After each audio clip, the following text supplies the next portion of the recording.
Bonjour tout le monde, bienvenue sur Grandeur Nature. Pour les personnes qui ne connaissent pas la chaîne, on parle ici de trek, de bivouac, de trucs et astuces et de matériel. C'est le cas aujourd'hui, je vais vous parler de ces mitaines pour les grands froids, pour les expéditions. Je les ai testés sur quelques sorties, dont une jusqu'à utilisation à -24. Je peux donc en faire un premier retour, disons, d'utilisation, ainsi que vous parler de leur construction et de la qualité. C'est parti.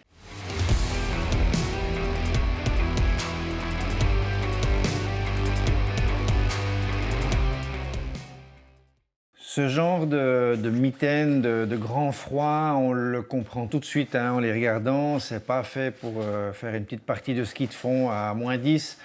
C'est vraiment un line-up de chez Montbell qui est destiné au froid extrême, aux expéditions, disons aux choses un petit peu pointues.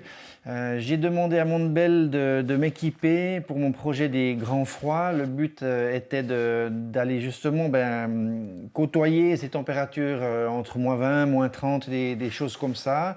Non seulement par rapport au couchage et tout, mais aussi par rapport au travail. Comment gérer des froids pareils quand on est sur un camp. Œuvrer sur le bivouac quand il fait -24, c'était le cas d'ailleurs. C'est pas évident dès le moment où on reste un moment hors de gants conséquents comme ceux-là, on a vite des problèmes. Ce que je vous propose, disons, avant de partager mon retour d'expérience vraiment, je vais d'abord parler des spécificités de la construction de ces gants. La toute première chose, la couche extérieure. Ici, le tissu extérieur, c'est un tissu en 30 deniers, c'est du nylon, ballistic nylon. Donc c'est quelque chose assez fin, mais avec 30 deniers, on a quand même une bonne résistance, disons, à l'abrasion. Le ballistic nylon, c'est un nylon bien connu dans tout ce qui est l'outdoor, qui est quand même assez costaud. Bien qu'il soit fin et léger, il arrive à, disons, offrir la résistance maximale à l'abrasion. Le remplissage du duvet qui est à l'intérieur est un duvet à pouvoir gonflant de 800 cubic inches. Donc c'est une bonne qualité de duvet pour des mitaines, c'est quelque chose d'assez chouette. Ça donne donc un poids relativement léger. Sur le site de Montbell, la paire elle est donnée à 220 grammes. En général, les poids sont donnés pour les habits ou les choses comme ça par rapport à une taille moyenne, médium. Ma paire en L, je l'ai pesée à 235 grammes. Ça veut dire on a une augmentation de 15 grammes par taille en fait. Cette taille L, c'est la plus grande qui est actuellement sur le site de Montbell. On est en mars 2021. J'ai des mains standards, pas des immenses mains, des doigts plutôt fins, relativement allongés. Je suis à l'intérieur super confortable. J'ai encore de la marge, j'ai bien, disons, 2 cm d'isolation devant. Ça joue bien avec le pouce. Donc, par rapport à cette taille L, ça me convient très bien, pas de problème. Comme vous pouvez le voir, il y a ce tissu jaune, donc le nylon ripstop balistique 30 deniers qui est ici sur l'extérieur. Et puis, toutes les zones disons, qui vont être soumises à rude épreuve, qui vont avoir disons, un problème déjà par rapport à la préhension, qui vont avoir de l'usure, de la compression. Ces zones donc sont renforcées avec une matière qui est appelée le Duragrip. C'est une matière plastifiée, un peu rugueuse comme ça, et puis accrocheuse, qui a une certaine adhérence sur les matériaux.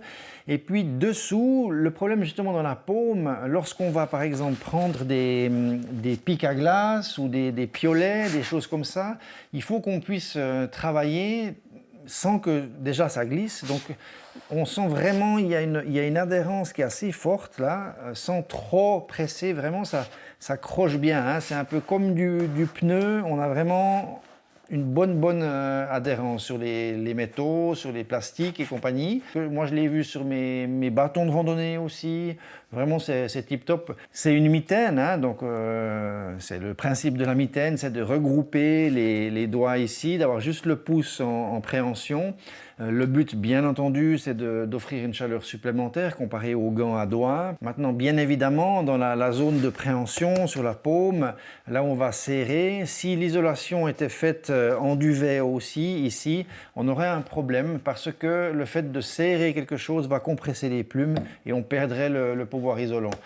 Du coup, ils ont pensé à ça. Ça veut dire que sous la surface noire en Duragrip, c'est une isolation qui est alors faite en synthétique, en Thinsulate. C'est donc une isolation polyester, mais qui, même avec une compression, va quand même offrir une bonne isolation sur la paume de la main. Ce qui est assez important, vu qu'on a des objets parfois en métal, ou de toute façon qui sont froids, hein, même s'ils sont en plastique, en bois, voilà.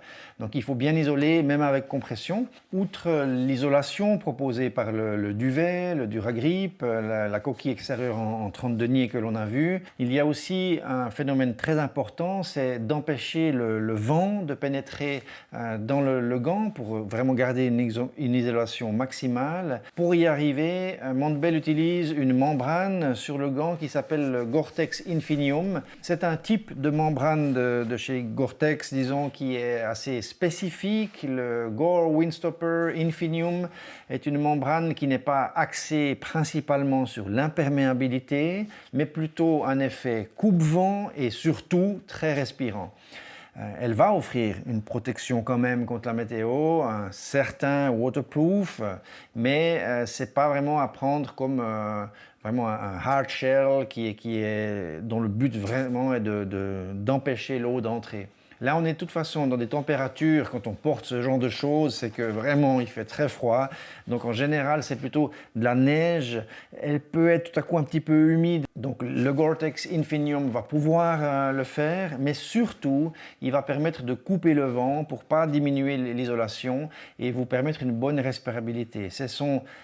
C'est le souci principal, hein, l'eau et la transpiration dans les habits, les chaussures et les mitaines du style. Il ne faut surtout pas mouiller l'isolant pour ne pas avoir des problèmes d'hypothermie. Alors maintenant, si je les mets là, je vais transpirer parce que c'est vraiment beaucoup trop chaud pour la température ici. Dans mes essais que j'ai faits justement, quand je les ai portés en travaillant sur le camp, au bivouac et compagnie, à moins 24, il n'y avait aucun souci. Je sentais vraiment une très bonne chaleur, mais sans avoir de sensation, on va dire, de transpiration, de moiteur à l'intérieur. C'était un très bon réglage, tip-top. Montbel spécifie sur le site que les coutures ne sont pas étanchéifiées. Ça veut dire après couture, on perce la membrane Gore Infinium, donc elles n'ont pas été scellées, disons. Il n'y a pas vraiment le besoin de le faire sur des gants comme ça, parce que c'est des gants qui sont prévus pour les froids extrêmes, comme on l'a cité avant. Donc disons que ce n'est pas quelque chose d'extrêmement essentiel. Je vais essayer de retourner un gant pour qu'on puisse voir l'intérieur. Alors, par rapport à l'intérieur, il y a deux composants. Le premier que l'on voit ici, le lining, l'intérieur gris, c'est du 20 deniers, c'est un nylon taffetas qui est plus doux que le nylon extérieur, que le 30 deniers, moins agressif, on dirait, moins rugueux, moins cartonné, on pourrait dire comme ça. Donc c'est assez doux. Là, j'arrive pas à complètement le retourner, mais voilà, le but c'est juste de vous montrer un petit peu. Vous voyez ici sur la paume, il y a une espèce de filet. Ce filet est très doux, très feutré, un peu polaire comme ça, respirant aussi. Il s'agit du filet Climat Plus. Donc le but c'est d'avoir déjà une certaine douceur sur la paume de la main, là où on va travailler, et puis aussi d'avoir quelque chose qui puisse prendre éventuellement la moiteur un peu et d'offrir encore plus de chaleur. Comme on l'a dit, sous ce filet, ce Climat Plus, il y a donc l'isolation Thinsulate, puis le Duragrip noir, et c'est vraiment la zone où on va serrer des métaux qui peuvent être assez froids, hein, comme sur les pics à glace ou les piolets et compagnie. On le voit ici, en fait, il y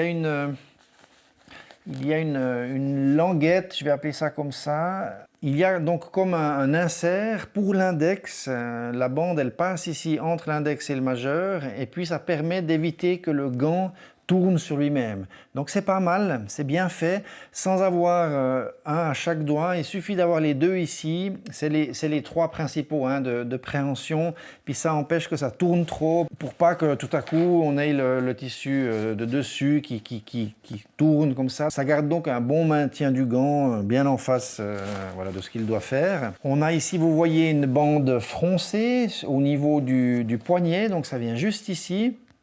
Et puis, on voit ici, donc c'est à l'intérieur ici du bord du gant, un petit loop qui peut servir à mettre un mousqueton, à crocher sur notre harnais par exemple, je ne sais pas, ou les réunir en paire pour ne pas les perdre et compagnie. Bref, une boucle utilitaire, on va l'appeler. Donc, comme vous pouvez le voir, c'est du gros costaud, hein, c'est quelque chose d'assez conséquent. On a donc un premier élastique, on l'a vu, mais à l'intérieur, donc il ne va pas diminuer ici l'isolation, hein, il est vraiment sur la paroi intérieure.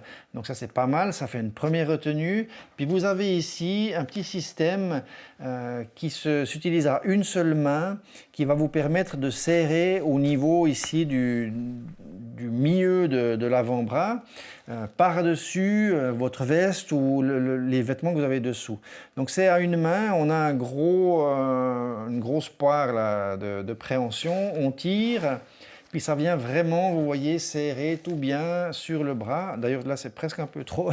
Il y a c'est un bon élastique, hein, c'est du costaud, donc on sent que ça peut bien serrer sur une veste, pas de souci. Et de nouveau pour le desserrage, vous avez cette languette ici caoutchouc, vous la tirez simplement, puis le fait de la tirer va presser ici, vous pouvez aussi le faire comme ça si vous voulez, sur le petit guigli qui va libérer l'élastique.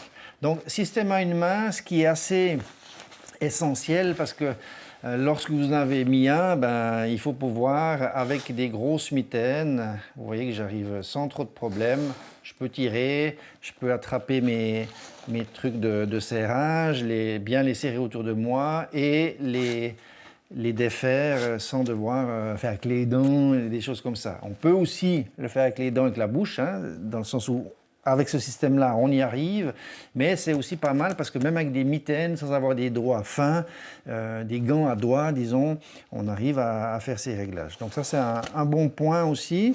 Maintenant, par rapport à cette taille L pour mes mains qui font, on va dire, en gros une 27aine de centimètres depuis mon index jusqu'à la base de la main ici, hein, à peu près 20 cm, un peu plus.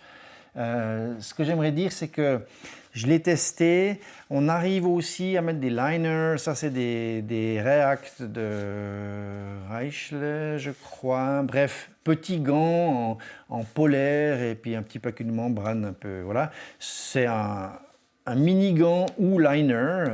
Voilà. Mais ça peut être intéressant quand on a des gros gants comme ça. Le problème, c'est que, par exemple, pour faire des choses un peu plus fines, du travail un petit peu plus précis, soit autour de la tente, peut-être avec les sardines ou des choses comme ça, c'est pas toujours possible avec ça. Donc, malgré tout, le fait d'avoir des mitaines sans doigts, j'arrive à tenir le liner là-dedans et puis, en enlevant mes mitaines, à quand même pouvoir avoir une petite protection sur la main pour travailler, etc. Lors de mon bivouac à -24, je n'avais pas pris ça. J'avais d'autres gants, des gants de cascade de glace de chez Arc'teryx, mais qui étaient un peu plus gros, qui en fait n'offraient pas assez de protection pour pouvoir les garder sur le bivouac tout au long, et puis qui étaient un peu trop gros pour rentrer là-dedans quand même. Donc l'idéal, ça aurait été que j'aie un petit intermédiaire, super léger comme ça, qui juste quand vous faites quelque chose, l'allumage du réchaud, des choses comme ça, vous permet d'avoir une petite protection, mais hop, on peut vite, plutôt que de passer depuis les gants à l'extérieur à nu, surtout par exemple quand je prenais mon trépied de photo, j'avais les mains qui, comme elles sortaient de là-dedans, elles étaient un tout petit peu humides voilà, de mon évacuation normale dans un gant. Et puis du coup, je collais au métal, donc avec ça, ça aurait évité ce genre de problème.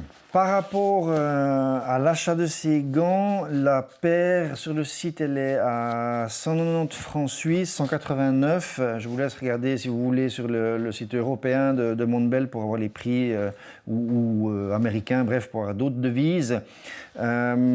C'est correct, hein, je veux dire, par rapport à des gants de cette qualité-là, voilà, c'est un investissement de nouveau. On est dans des choses pointues, c'est des gants qui sont utilisés aussi en expédition, donc c'est quelque chose de costaud. Ce que je peux souligner, disons, comme point positif de ces gants-là, je parlerai du poids, 235 grammes pour une taille en L. Ça reste très modéré, ça reste vraiment cool. Ça, c'est aussi dû par la qualité, disons, du duvet qui est utilisé, en 800 cubic inches, donc c'est chouette. Ce qui inclut une bonne compressibilité. Donc on arrive à faire quelque chose d'assez petit, d'assez compact. Ça, c'est une mitaine. Donc voilà, vous avez un petit sac comme ça, vous avez les deux que vous pouvez compresser. C'est chouette, c'est chouette. Donc on arrive à contenir le matos dans quelque chose d'assez compact. Un plus aussi pour le Duragrip, c'est quelque chose de chouette. Et moi j'avais peur en fait, parce que comme c'est très gros, j'avais peur que ça glisse, que ça aille pas avec les bâtons. Et puis surtout que les mitaines n'offrent pas une bonne prise, enfin voilà, parce que des fois c'est un petit peu compliqué. Alors bien sûr, ça reste des mitaines, on a quand même un certain volume là. Le fait qu'il y ait aussi le tinsulate dessous, ça fait une épaisseur du coup qui n'est pas trop épaisse, donc on arrive à bien choper quand même bâtons de rando, les bâtons à neige, ou voilà, on arrive à bien travailler. Par rapport à la protection de chaleur, parce que c'est quand même la principale chose qui nous intéresse, c'est vraiment top. Il faisait moins 24, ça pèlait bien, parce que dès que je sortais des mitaines, ça mordait directement les doigts. Tu mets des gants comme ça, c'est presque exagéré, même à moins 24. Donc, j'ai pas pu tester plus bas, mais je suppose qu'il n'y a aucun souci pour y arriver. Après, je sais qu'il existe dans des configurations encore plus extrêmes où on vient encore par-dessus avec une espèce de mitaine géante, mais juste en nylon de coupe-vent, puis qui fait encore une barrière pour aider là-dessous, et des liners pour être à l'intérieur. Je ne sais pas à quel moment on va avoir froid avec ça, mais ça doit être vraiment dans des conditions encore plus difficiles que ce que j'ai fait. Voilà. Positif aussi par rapport au système de fermeture, ça marche bien, je vous ai fait la démonstration, ça c'est correct. La construction, les détails, les finitions, c'est super propre. C'est précis, c'est fait au Vietnam qui, disons, traite une énorme partie du matériel outdoor dans le monde. Ils sont connus pour ça maintenant. C'est un pays qui est en vogue maintenant par rapport à ces sous-traitances-là. Le seul point négatif que je pourrais souligner, c'est que moi, j'aurais bien voulu une intégration ici d'une petite sangle, d'un petit cordon qui permet d'attacher, on passe d'abord la boucle ici, on serre, puis ensuite on met le gant, parce que c'est quand même des gants qui sont chouettes, ils ont une bonne préhension. Par contre, il y a certaines choses qu'on ne peut pas faire sans les enlever.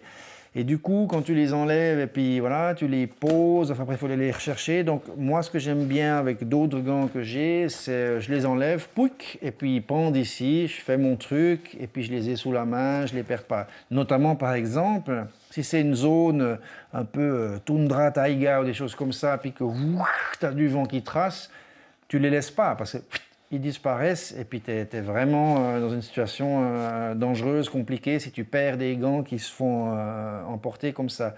Donc c'est vrai qu'il manque cette sangle-là. Bon, oui, Montbel a prévu une bouclette ici qui va permettre de faire moi-même un système et une chose comme ça.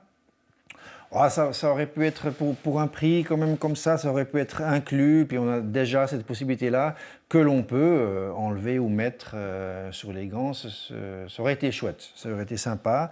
Maintenant, voilà, peut-être que Moi, je pense à ça par rapport à mon utilisation, mais que dans les contrées dans lesquelles sont habituellement utilisés ces gants, dans des moins 40 ou j'en sais rien, ou moins 50 ou moins 45, etc., peut-être qu'on n'enlève pas les gants parce que vous êtes en 30 secondes blessé avec des dangers de gelure aux doigts, donc il n'y a jamais le besoin de les attacher puisqu'on ne les enlève pas. C'est peut-être ça le truc, mais voilà, autant les rendre un peu plus polyvalents pour des gars comme moi qui font des choses aussi vers les moins 15, moins 20, moins 25 et puis qui trouvent sympa de pouvoir jongler un petit peu, hein. Notamment, je documente, donc j'ai des caméras donc, pour faire des réglages, de la sensibilité ISO et des choses, ça va pas. Alors j'essayais, mais ça faisait un petit peu n'importe quoi. Voilà, donc en grande ligne, des très bons gants, des mitaines costauds, quelque chose vraiment de bien foutu, un bon investissement, mais disons une qualité qui ne laisse absolument pas à désirer et puis qui en tout cas m'a inspiré confiance et surtout m'a instantanément réchauffé, même si j'avais les mains qui mordaient, c'est redoutable, hein. C'est redoutablement chaud, tip top. Voilà, j'espère que ça a pu vous renseigner pour les personnes qui s'intéressent à ce genre de gants. En tout cas, la seule chose que je peux dire, c'est qu'ils sont efficaces et puis que ça vaut la peine si vous avez besoin vraiment de gants, de mitaines, de grand froid. N'hésitez pas à vous abonner à la chaîne. N'oubliez pas d'activer la petite cloche pour être mis au courant de chaque vidéo qui sort. C'est au minimum une par semaine. Et puis d'ici là, bonne rando. Merci d'avoir visionné la vidéo et à la prochaine. Ciao, bye bye.